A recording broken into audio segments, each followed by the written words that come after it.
What's up, y'all? Today we're gonna talk about 2 money tricks you probably haven't heard before, but you really should be taking advantage of. You see, money is by far one of those things we stress about the most. Whether we don't have any and we're stressed because we need to pay the bills, or we have too much and we're stressed because we don't know what to do with it, or what projects to spend it on, or what projects not to spend it on, it all relates back to money being stressful. And as sexy as passive income is, there are so few of us who are actually willing to just take whatever money we have and sit around and do nothing. I think mostly that's because either our society or humanity is programmed to always do something. Now note, I'm not going to start with any kind of cliche examples like invest for the long run or here's what compound interest is, because really, you should already know those. And if you don't know about those principles, especially the compound interest scenario, make sure you do some research, pause this video, come back to this video, then you'll be able to appreciate these 2 psychological tricks I'm going to share with you,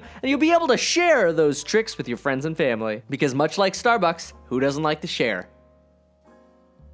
Never mind that. So what are the 2 money tricks we can use to manipulate ourselves into wealth? Method number 1, the poverty syndrome. Look, we've studied things like pay yourself first, the famous Robert Kiyosaki method that says make sure you pay yourself 10% or 20% of your income before you do anything, before you even pay your bills. Great principles to live by. But that is not the trick here. We already know and internalize these things as savvy investors. The poverty syndrome says that if we don't see on a daily basis the money that we know we have, we perceive ourselves to have less of it. Thereby, 3 incredible principles come out of the poverty or scarcity principle. 1, you spend less. 2, you work harder, and 3, you invest more. Now, before I go into 3 ways that you can trick yourself by taking advantage of the poverty syndrome, I want you to ask yourself, wait a minute, how could this be? Think about it this way. Let's say you had $100,000 sitting in a bank account and then you went to go see the Taylor Swift concert. You have 2 choices. You could drive home, or you could really have a nice convenient lifestyle, walk home from the concert,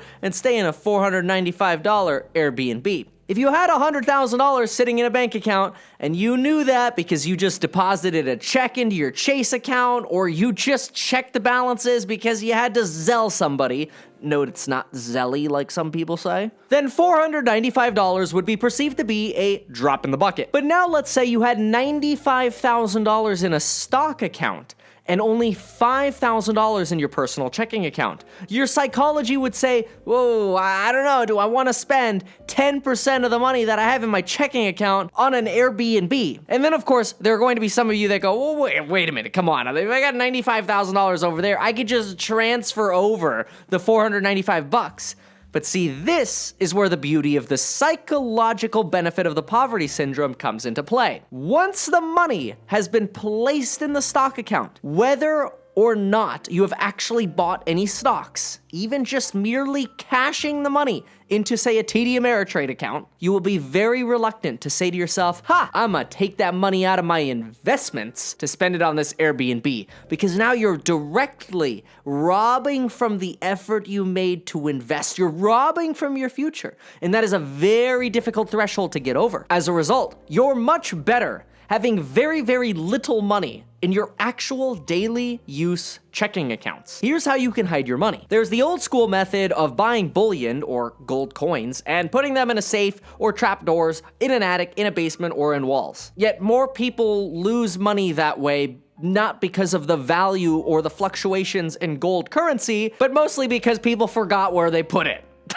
Remember, the goal is simple. It's out of sight, out of mind. You don't have to go buy gold. If you want to, that's fine. You can do that. But here are 3 tricks for getting it out of sight. Number 1, pay off credit lines. Note, this is vastly different from paying off a mortgage. I do not recommend paying off a mortgage early if your goal is to build wealth. If you don't yet have a credit line, then skip to number 2 so that you actually have real estate to establish credit lines against. If you do have a credit line, using the credit line to buy real estate and then spending your money by paying off the credit line, effectively hiding the money out of your regular checking account, you could be very successful at growing an asset portfolio. So naturally, that transitions into number 2 way to hide your money. Buy a house, buy an apartment building. Pick one.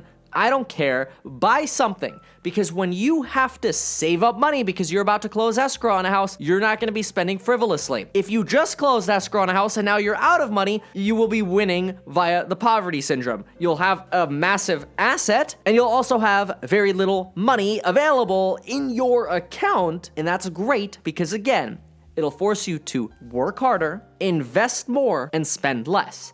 Now, obviously, I don't recommend that you spend up to the point where you don't have some kind of reserve, but I definitely don't recommend such a substantial reserve that it actually makes you complacent and counters what this philosophy does, which would be like, I got so much money in checking, I could just take a sick day today. Sure, let's spend that money. Let's splurge a little bit tonight. Caviar on me, honey, yeah. I don't even like caviar. Now, once you've bought real estate, you can also draw credit lines against them. For a house that you live in, you could pull up to 90% of the combined loans on that property out against that property. That means if you have a $500,000 property, you could pull up to $450,000 of debt against it. So if you had a $350,000 mortgage, you could get a $100,000 credit line. For example, if you're in California, you could contact Neil over at Community First Mortgage. They do these 90% home equity lines of credit. If you have a rental property, you can usually only pull out up to 60 to 65% using an additional credit line.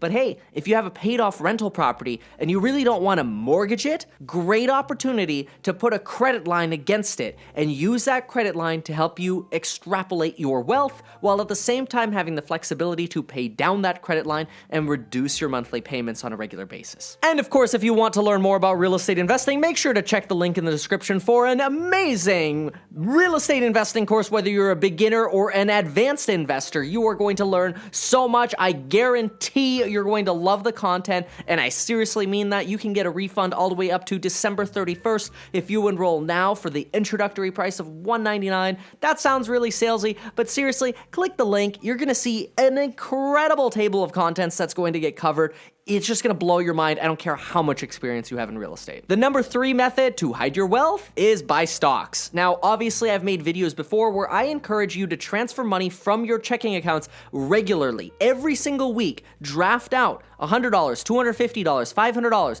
whatever you can do consistently for an entire year and more. Keep drawing that money out of your checking account. Think of it like a subscription to a club, except now all of a sudden you're amassing this cash slowly and then just buy stuff with it. Again, I don't care if you buy bonds or Bitcoin or stocks or whatever. Ideally, you would just invest it into something simple so that you don't suffer analysis paralysis and shut down and don't end up buying anything. Buy something simple like a Vanguard's total stock market index, or if you think the market's going to fall, just leave the cash sitting there. But don't let the cash sit in your personal checking account that you look at regularly just to pay your bills. Your operating account should not be the place you hoard your cash. So we just talked about hiding cash in credit lines, real estate, and stock accounts to get it out of your personal accounts so that you don't see it. Out of sight, out of mind, you'll be less likely to spend money, you'll likely work harder, and you'll be more encouraged to invest more, especially as you see your asset base grow. Now, method 2 is the contra to that.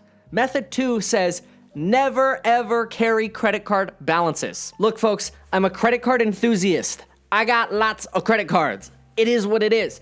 I could probably pull $200,000 on credit right now if I wanted to. But even though I have all of these credit cards, I don't ever carry a balance on them, and that includes the cards that I have a 0% APR or interest rate on. I'm gonna be really smart, I'm gonna play the interest rate game, I'm gonna carry a $10,000 balance over here, then I'm gonna move it over here, then I'm gonna do this, because I'm paying 0% interest on it, and it's like borrowing free money. Folks, it's small frickin' potatoes when you get these introductory credit line offers for $5,000, $10,000, $15,000, whatever. It's small potatoes, it's small money. Think big. Credit cards are not thinking big.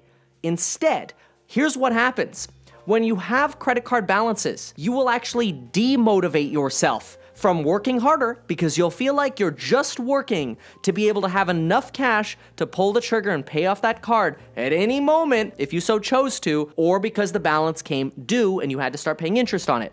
Number 2, you'll be less motivated to invest, really for the same reason. And number 3, you'll be incentivized to spend more on that credit card because you'll look at purchases you're making and say, wow, gosh, I could just pay that off in a year from now and have 0% interest. And if I grow my money over here by 20% this year, because for whatever reason, everybody who thinks they can grow their money in the stock market is going to make a 20% return this year, fine. If you can, good for you, whatever. But then I'm going to rationalize this purchase, and I'm going to make this, which I otherwise wouldn't buy, blah, blah, blah, blah, blah. Whatever. The poverty syndrome and hiding your money must include not carrying credit card balances. And don't tell me this nonsense that you're trying to increase your credit score. That way you're making some payments or you're carrying some kind of balance. I don't even want to hear it. Show me evidence that that actually matters and not just some random blog, which is exactly what this is. So there you have it. You have method number 1 for ensuring you instill the poverty mindset and 3 tricks for where to hide your money.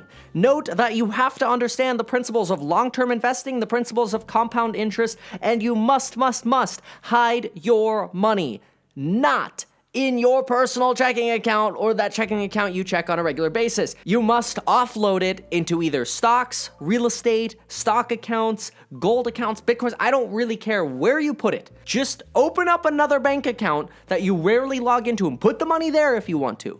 But don't have it in your regular account.